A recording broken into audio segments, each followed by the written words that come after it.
Well. It's certainly not battle lines, everybody, but I just thought I'd put that on there because we're going to be speaking about Mr. Wilder. How are we doing, everybody? Welcome to the Rumour Mill with myself, Conor McGilligan. We're going to be speaking today about Ilan Meslier. We're going to be speaking about Steve Mandanda. We're going to be speaking about Mr. Chris Wilder starting already. We're going to be speaking about a predicted 11 going into the Boro game, of which I'm expecting a few players to be axed and a few switches up, and it was reflected in the Derby game. Please get your comment sections in. Get your comment in the section below, everybody. We're going to be speaking about Maximilian Verba as well. Rumours around him as well this morning, which are really interesting, and potentially him still in conversation with another football club, and or at least talks progressing on their side. That's going to be interesting to get into as well. Please make sure you slap a like on the video if you're interested in Patreon bonus content. I've got some more things coming to that, which is going to be really interesting, everybody. Talks are ongoing with doing bits with other people as well over there. Make sure you check on that out. We've got bits on oneleys.com as well, exclusive article bits of which you can get involved in. And I'm really happy to have you along with the ride this morning. We're sponsored by IPM Group UK. Everybody get your CCTV through Rick and the gang. Keep it in the Leeds United community with all the surveillance bits and all that good stuff. First link in the description below, everybody. But how are you all doing? It's fine morning. All good, everybody. Great to see so many familiar faces in the building. Yes, just Joe Raid. We've just been on the Counterpoint, everybody. Make sure you go check that out if you haven't already. That is a show that me and Joe do. Alternate shows, speaking on everything Leeds United. But we're going to be back tonight with the debrief as well, of course. Okay. So your first bit of news this morning. So Yorkshire Evening Post have reported it. There's big reports in France as well, suggesting this morning that Mr. Ilan Meslier is on Rennes' hit list for January. Now, they're looking for a Steve Mandanda replacement, and according to multiple sources out in France, which has now been obviously sub-sourced by many publications over here, as I just mentioned, including the Yorkshire Evening Post, Steve Mandanda's replacement is going to be, or is set to be potentially, Ilan Meslier. Now, this is so interesting when it comes to, I can see a lot of you probably getting giddy in there. Now, let's be honest. Is there foundation behind this? Well, there's no smoke without fire. There's an actual link there, which makes a lot of sense after Steve Mandanda, of course. But the French connection there as well with Ilan. There was rumours, obviously, when Leeds United went down about him going back to PSG. Marseille were interested in him as well.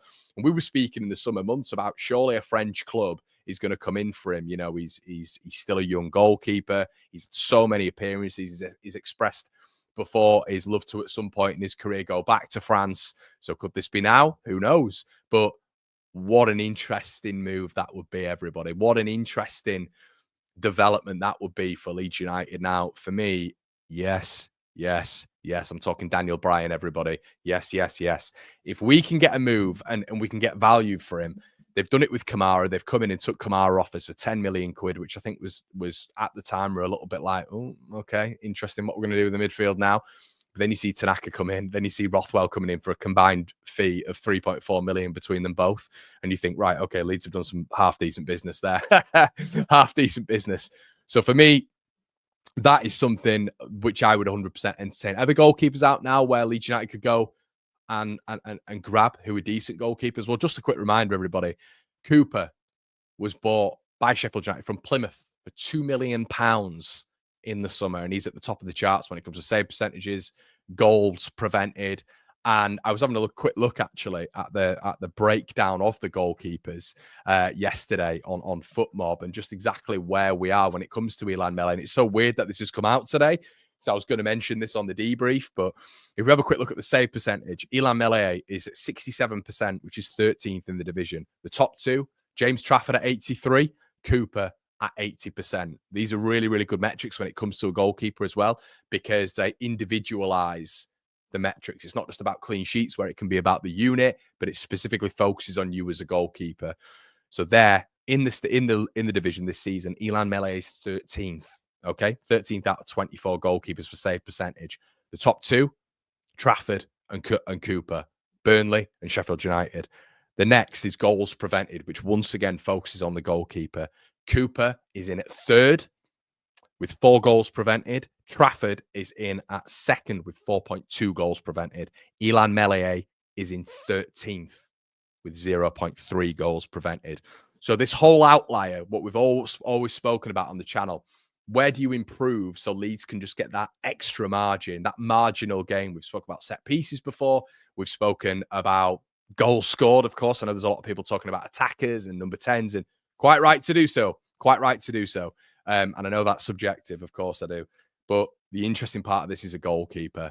You know, if we improve that outlier, if we improve that metric of which I've just spoken about there, I think Leeds United are onto a good thing. And if Ren come in and they inflate that offer, of which they have done for Kamara, in my opinion, but if they inflate that offer again and come in Freeland Meslier for whatever that would be, you know, price-wise, there's no figure been bandied around yet, but Meslier is under contract, so it's not going to be cheap. And if Leeds are able to get a good value for him, let me know in the comment section below. Would you entertain that in January or would you not? Really interesting. You over here says, I like the look of Zetterstrom at the weekend. Derby's best player by far behind our defence. I see a rock in the making. Interesting. Jay Racer, hi Jay. Some Ren fans, same Ren that we made a profit on Kamara when we sold them. That's the same Ren, my friend. Morning, Conrad. Hi, I'm W. Hope you're good, mate. Hope you're good. I can see Gav in here as well. Legion at Old School says, but the thing are, and very important, Mr. Farr could rate Sealand, so our manager will work hard to keep him. Interesting with that Leeds United Old School, because you do wonder if he's just boosting Meslier's ego a little bit. We know he's a confidence player, Elan Meslier. He always has been.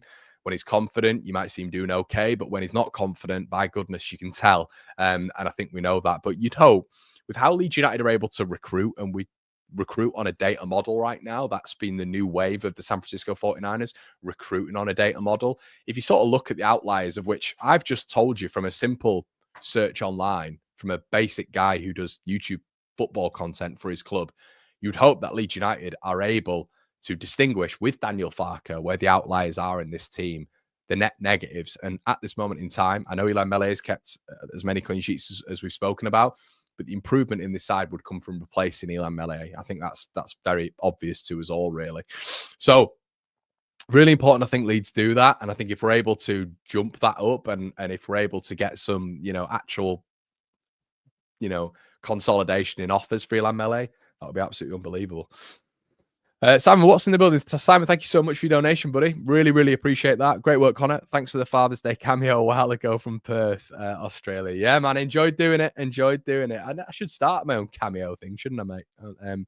Andrew's in the building. Thanks, Andrew. Only 42 likes, guys. If you just rack those likes up, I really appreciate it. And it just gives me validation that you're still enjoying the Rumour Mill. That you're still enjoying the Rumour Mill. I'm doing this whilst dying as well. So I've been on an hour on the counterpoint now, and I'm still going. I'm valiantly pushing through for you guys, as always. So, as I say, Elan Meslier, probably the big news this morning. But we've got something else to talk about. Okay, so Max Wöber talks. We were mentioning it on the Rumour Mill around about last week, the Tuesday, the Wednesday, of talks progressing with Red Bull. Now, this is really interesting. Salzburg are apparently, according to the Austrian paper, I think it's called Schrauger, which is a decent publication out there, and the German publication Kicker were reporting it not long ago as well, that Verba is potentially going to move in January. That was the line that Kicker were taking without committing fully to it. The interesting part of this is the Austrian publication this weekend, which has been once again subsourced by many Leeds United networks over the weekend, have said that talks are still there with Max Wöber, and talks are still progressing, and Salzburg still see him as one of the targets that they're going to go for in January. Now, this is where it's quite interesting with Max, because we're now seeing Firpo maybe dipping out a little bit. Now, we reported on the channel not long ago, we spoke on the channel, I should say, that a lot of rumours were that he could still sign a pre-contractual agreement with clubs on the continent, because Junior Firpo is able to do that with 6 months left of his deal. He can get a pre-contractual agreement sorted with clubs on the continent. Really interesting. Now, obviously, with the injuries, suspensions, all that sort of stuff, it does pose the question with Junior, is he going to be able to get back to full fitness and that consistency and that momentum? Because what we do see with Junior is, unfortunately, when he's not at that consistency, and he's mentioned it in interviews, when he's not getting that momentum, when he's not playing minutes, he's not as good as what he can be. And we've seen how good he can be when he's had those consistency and minutes. Unfortunately, with Junior, quite recently, we've seen a little bit of fluctuation in his minutes. And you're seeing, I thought, especially against Blackburn, you're seeing a little bit of a dip, a tiny bit of a dip in his form. So I do wonder if that's going to play a part here, really. And why we moved on to Junior here is because if he's going to keep getting these injuries, which he has got throughout his entire career, especially at Leeds United, which are just niggles, hamstring, I think it is again, isn't it? If he's going to keep getting these, then someone like Max Wöber is going to be critical. Now, why is Max Wöber going to be critical for Leeds United? Well, because Isaac Schmidt isn't the one. Isaac Schmidt is played a little bit higher up when he does come on, and I don't think he rates Isaac Schmidt. I think there's something there of which there isn't a click. Was it a 49er signing? Was it a Daniel Farke signing? I don't know. But without minutes, Isaac Schmidt isn't getting isn't able to get his form up as well. So he doesn't seem like he's the option. So who is that rotational option? Well, it's Sam Byram. So we're in a very similar position because Isaac Schmidt doesn't seem to be that rotation option. So if Isaac Schmidt's not that rotation option, we go down the pecking order and it's Max Wöber. So if talks are progressing, or if talks are active, or if from what we understand at the weekend, Max Wöber is still a priority target for Salzburg, are Mönchengladbach going to come back in? Is there going to be a little bit of a bidding war? And the interesting part of this is if they do hit that £12 million valuation, or that £13 million valuation, of which Leeds were being a stickler for in the summer window. If you don't hit that figure, what he's worth, what we think he's worth, if you continue to offer 8.3 million quid, you're not going to get him. And then they had the cheek to try and get him on loan, and Leeds said, well, absolutely not. And I love that from Leeds United. Hard line. But now there's another club into the mix. It's going to be fascinating to see what happens, because the options of what Leeds United now have, very interesting. As much as I get the concern with Elan, I wouldn't want to destabilize anything at that stage of the season. I think we'll get over the line, and then we can spend big in the Premier League.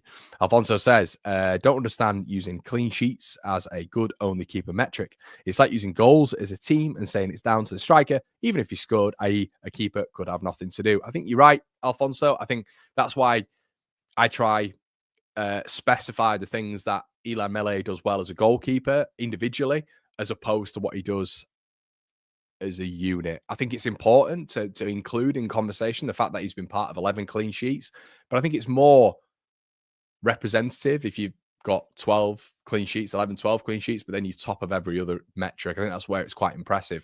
We've mentioned on this channel goalkeepers that we can go for at a good value, even if you want to get a goalkeeper on loan with an option to buy him in the Premier League, but you have that option if you think he's good enough for the Premier League. I'm not 100% sure it would be a negative again replacing Illan Meslier, because I think a goalkeeper naturally comes in of quite, if you just look at some of the goalkeepers even in the Championship, or I've mentioned Whitworth as well, who's on loan at Exeter City from Crystal Palace, who I highly rate, Joe Whitworth, who's still at the top of every metric, even though Exeter are 8th, 9th in League One. I think that would be a lovely little addition. He's played at the top level before. Look, there's goalkeepers out there, and the beautiful thing about goalkeepers is they're at a good value, a really, really good value. Illan Meslier, I think the money that we'd make on him, we'd be able to buy 3 goalkeepers who are probably better than Illan Meslier. So I think that's how you've got to look at it. Would we lose anything by replacing Illan Meslier? Does he do that much in games? And does he fill you with that much confidence that you wouldn't replace him with someone? I'm not sure he fills me with that confidence, I have to be honest with you. Yeah, old school. We are looking to have so many good lads doing Leeds content. Thank you thank you each and everyone. Thank you so much, Leeds old school. Thank you so much for that, buddy. Really appreciate you, and appreciate your super chats. Appreciate your memberships, everybody, and appreciate all of you in the building as well today. So talk's progressing. Really interesting with Max Wöber. If I do this face, what do you think of? Muppets in Leeds, thinking of won the league already for sure, and Bamford. Even though we've won the league, I'm going to sit here with a bottle of Budweiser with my lads at Sheffield United, and going to talk about Bamford and Forshaw. Who's that remind you of? Okay, so ham sandwiches, as Martin quite rightly said. Okay, so it's begun. Chris Wilder, in my opinion, maybe a few others, and this is my opinion, has begun. Last night, after the Blackburn game, he was quoted as saying, Leeds are miles in front in terms of squad. We have a very young squad in terms of Sheffield United, and we are building. Essentially putting all the pressure on Leeds United. So, look, we know with Wilder this season, he's been highly and quite unusually complimentary of Leeds United when they came to Ellen Road and got handed an absolute battering. Very complimentary afterwards, which was very unusual.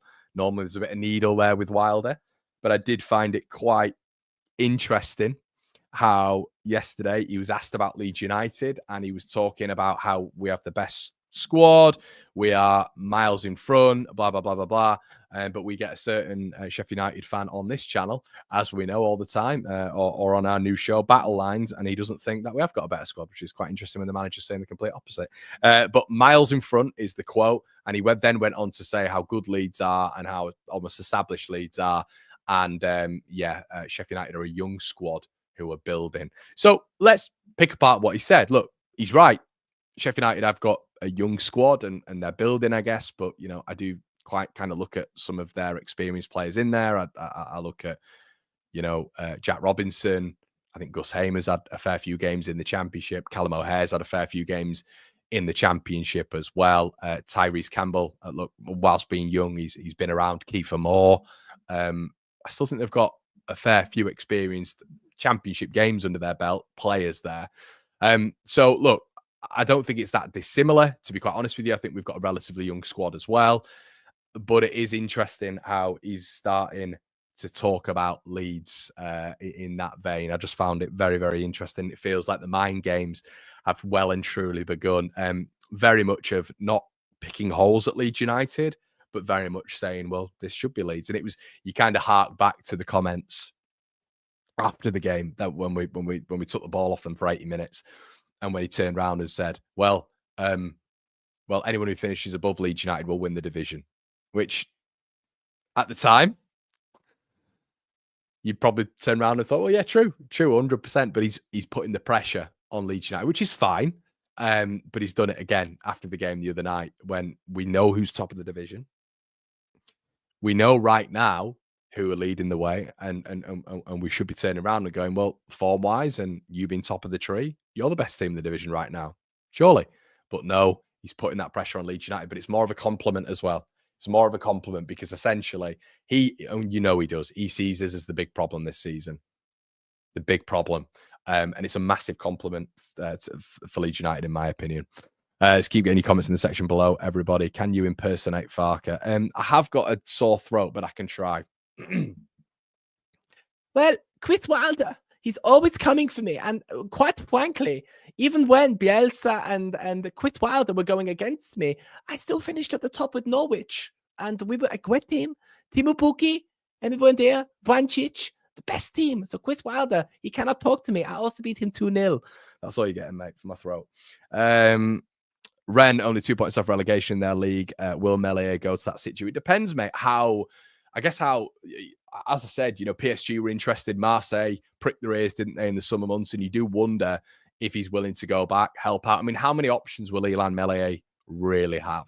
You know, how many options will he really have? Will he have Premier League offers? I don't think so. We've always mentioned on this channel that it's going to be Ligue 1.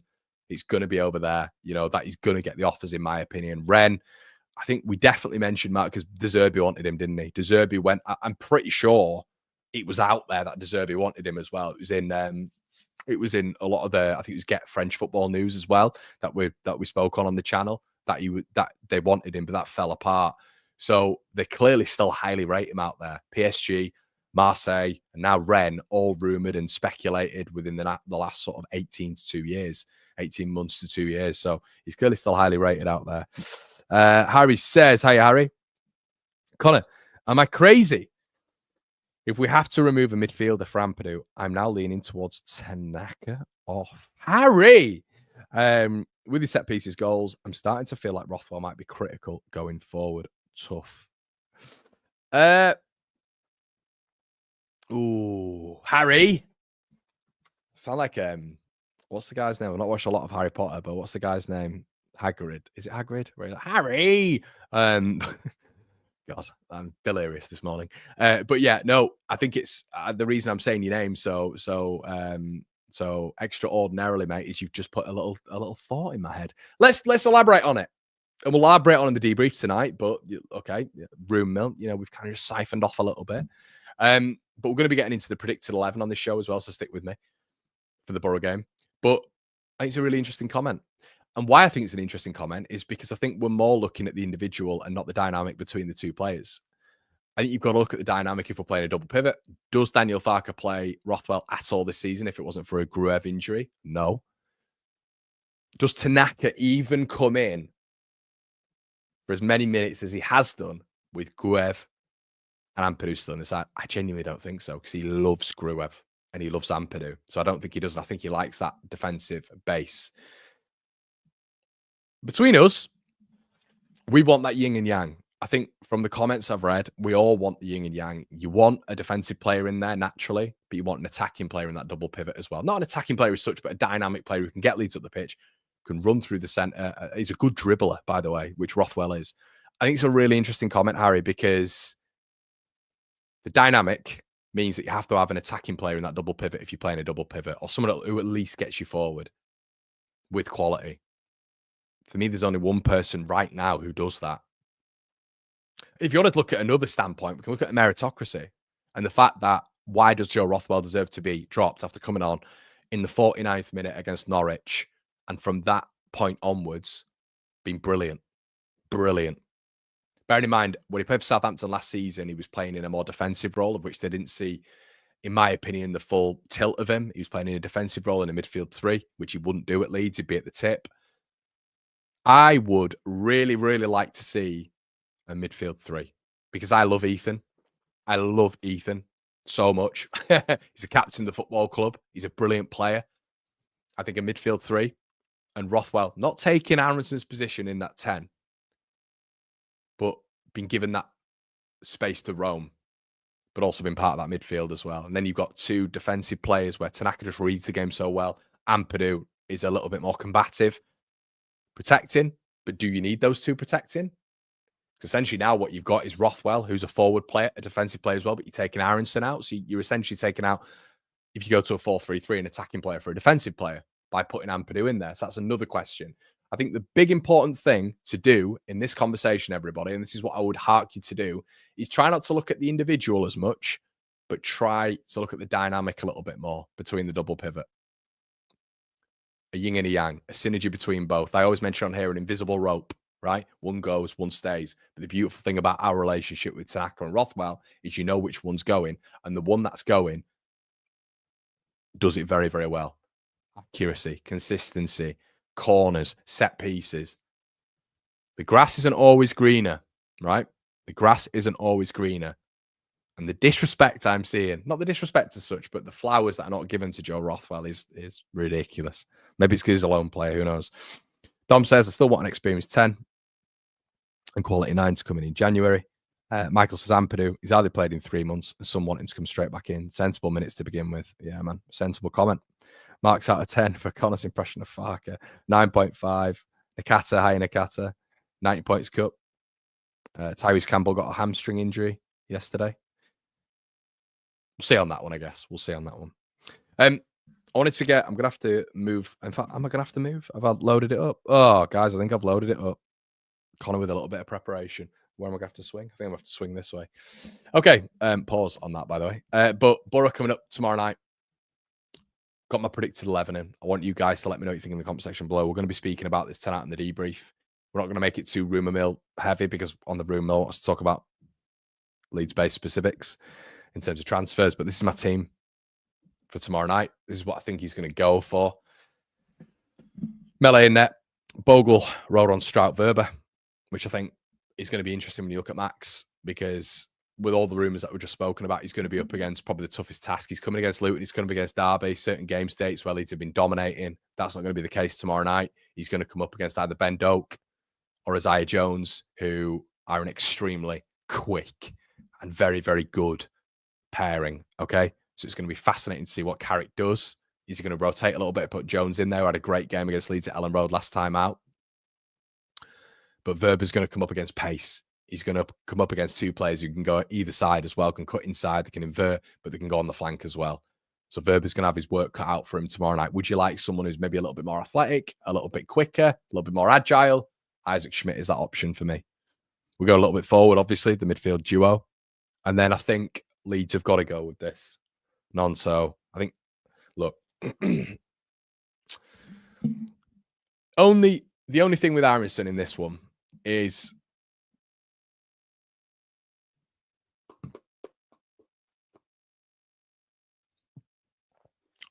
even though he's dispossessed as much as he is, which is 4 times per game, even though his assists per game is at 0.06 with an expected assist ratio of 0.19. Just in comparison to Rutter last season, Rutter was outweighing his expected assists by double the amount. And he was dispossessed per game, nearly 50% less. That's just the comparison between them both. I think what you do get with Brendan is that press. And I just wonder, with the Boro side who can see goals, they try to play it out from the back. He's going to play Perot, we know that. Even though I think against Boro, I actually think Joseph would really, really help in that press because they're going to play out from the back.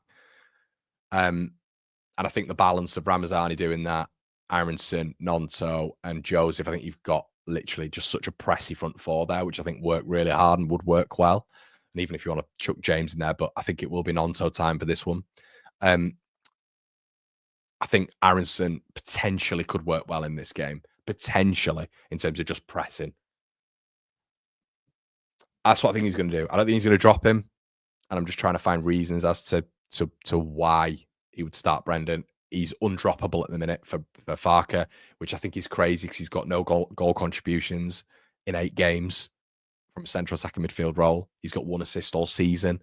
I think we need to start seeing a lot more from Brendan Aronson, but from a perspective of just a press and a little bit of getting Leeds up the pitch, I can understand why maybe go for him in this game. Oh, it says Aronson is no Rutter. He gets too much stick. Aronson is adequate for the Championship. £25 million player. I know you can't base everything on value. Was brought in to be a real statement signing for Leeds United in the Premier League. I would expect him to come down to the Championship and do a little bit better in terms of production values. He's no Rutter, but the reason I've compared Rutter to Aronson right there is because you can just sort of see what we've maybe lost in that central attacking midfield space. So a lot of people talking about Fabio Carvalho, a lot of people talking about James McAtee in the January window and us maybe upgrading. I think we've got solutions within the squad. And the manager, I think you guys have quoted in the comment section below that he's not going to play a winger in central attacking midfield. I think that's balmy with the quality and the tendencies of some of our wingers. I think Solomon would be beautiful in that number 10. And that's from someone who doesn't highly rate Solomon, but I think he'd be beautiful in that number 10. I think he's got all the tendencies to fit in there. I think Nonso would just be ridiculous in there. And I think Ramazani would be very good in there as well. Nonso would be my pick, but it's not that we've not seen them there, people, which we haven't, but it's do their qualities mold into a number 10 position from what you've seen? With what you say to your friends, with what you say to other people about what Willie Nonso's good at, what Mano Solomon's good at, what Largi Ramazani's good at, would that work in a number 10 position? And would one of those come in a number 10 position? And would we lose out that much with bringing Brendan Aronson out? I'd pose that question. It's not giving him stick. It's not abusing Brendan Aronson. It's just been constructive and how I think Leeds United can get those incremental values to get into the Premier League. I think an incremental value is replacing Ilya Meslier. And I think right now, without a goal contribution in 8 games and 1 assist all season, I would quite like somebody else to go into that central attacking midfield role. I also love Dan James, and I think he's impressed me so much, and football is a meritocracy. There's an argument that Dan goes out on the right, Nonso goes into the 10, and Ramazani goes out wide left. Now, you can't tell me you wouldn't be more excited by that as a Leeds United fan, but this is what I think he'll go with. Okay.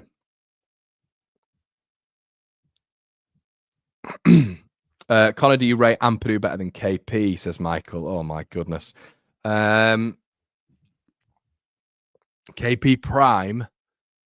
Ampadu, not yet. Not yet. No, not yet. I think KP in his prime under Bielsa was just silly, wasn't he? But guys, I'll tell you what. Nidar says we are a ball dominating team, so why do we need to rely on so much pressing? We could get someone who can play the low block much better. Yeah, and I think the thing is, Nidar, as well. A lot of people have this sort of like thing with Brendan Aronson that it's an unbelievable press. He recovers all the ball high up the pitch. I was just doing a simple look on a couple of the stats websites the other day in terms of recoveries up the pitch. So when you press in, you expect recoveries to happen. Brendan Aronson is something like 88th in the division. It's not that many recoveries up the pitch. I think higher than him is Peru and Joseph, but obviously they're constantly trying to press and win the ball high up. But Nonto's ahead of him in terms of recoveries. So that just illustrates that when Nonto is pressing, he's quite successful in recovering the ball high up. So you're trying to find out where the advantages are here of having Brendan ahead of Nonto in the 10. I think Nonto would be devastating in the 10. That's my opinion. I think his low center of gravity, his balance, his ball striking with both feet. It's a very strange thing right now because it's almost like, I don't know why. It's like Peru or Joseph. If you want one of them to start, you hate the other one. If you want Aronson to come out for Nonto or Solomon or whoever, you hate Aronson. If you want Nonto ahead of James, you hate James. It's very weird how this all works. It's just for the benefit of Leeds United. That's it. And what we all think as fans. We're just fans at the end of the day. But we can be an intelligent bunch. But let me know what you think in the comment section below with what we've spoken about this morning. Really interested in your thoughts. We're going to be back this evening at 7:30 this time for a little bit of an all Leeds TV reunion for the debrief. Thank you so much for your support. If you want a bit of bonus content, head on over to the Patreon. We're going to be recording Generation Leeds today. Thank you so much, everybody. I'm ill as it comes today, but we're still going to be powering out the content. We've got the watch on coming tomorrow, the instant match reaction, Leeds against Boro. Tonight, we're going to go through the score predictions and everything. We're going to be speaking about selections, partnerships, rumours, and all the good stuff as well. Just adding on to this bit and the debrief. Guys, I hope you're enjoying the content. Thank you so much for your continued support. I've been Connor here at One Leeds HQ, and we'll see you this evening. Thank you so much.